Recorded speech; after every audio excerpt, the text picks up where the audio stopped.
Hi, everybody. This is Mr. Richter, and I wanted to tell you a little bit about what you can expect to see in Carmen, which is going to be broadcast worldwide to movie theaters, including the Cinemark North on McKnight Road, this Saturday, January 27th.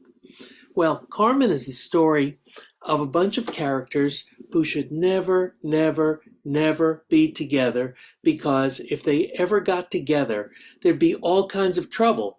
Well, guess what? This is an opera, so boom, there they are, all together. Well, let me start by telling you a little bit about who Carmen is.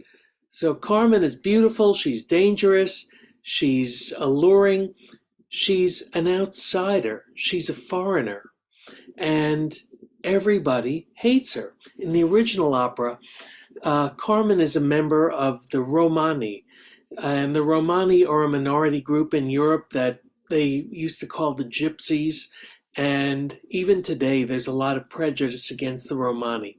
But back to Carmen. So everybody hates her. Women hate her because she steals all the men, and then when she gets tired of them, she throws them out. Now they're all ruined and moping around. They're no good for anything. She also gets in fights. She wants to be the top dog all the time. Men hate her because she makes them lose control of themselves. I mean, you fall in love with Carmen, and pretty soon Carmen is all over the place, calling all the shots. You don't even have a say in the matter of your own life or anything, and you feel terrible because now you're completely dominated by, guess who? Carmen. Anyway, for her own part, Carmen just does whatever she feels like. She doesn't show much of a conscience in any sort of way.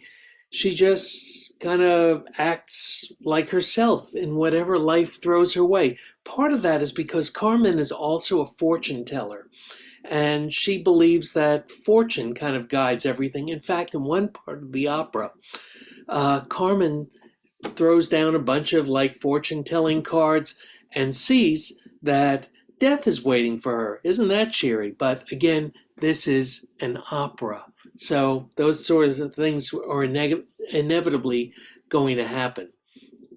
So anyway, that's Carmen. Everybody hates her. Carmen could care less. Carmen just does whatever Carmen feels like because she knows that it doesn't matter. Fate is going to be what fate is going to be. She follows her own law. Now we get to Don Jose. What a worm! Don Jose is home for the first time, away from home for the first time. He has a lovely fiancée, he has a sick mommy, and he misses mommy. He sees Carmen just once, and boom, it's all over for him. He's lost all decision-making power, and from that moment on, the die has pretty much been cast for Don Jose. His life is kind of over.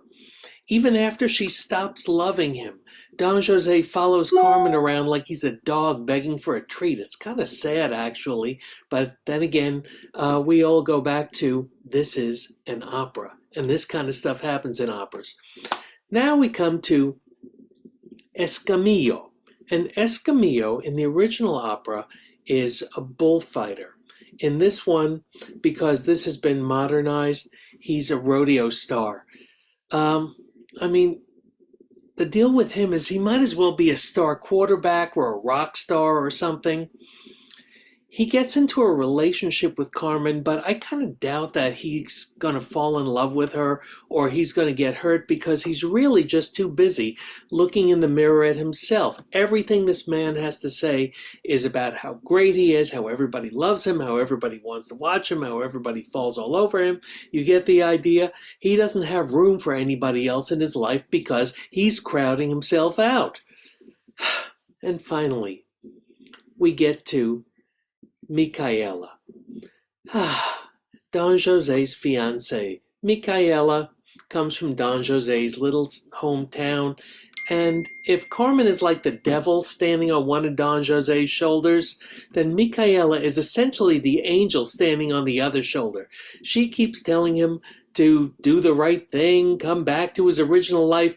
Meanwhile, Carmen is saying, forget it, don't be a little worm. Have some fun for once in your life. Live on the edge or something. Well, we don't find out a whole lot more about Michaela because, as she does with everybody else, Carmen has crowded out everybody's personality with her own.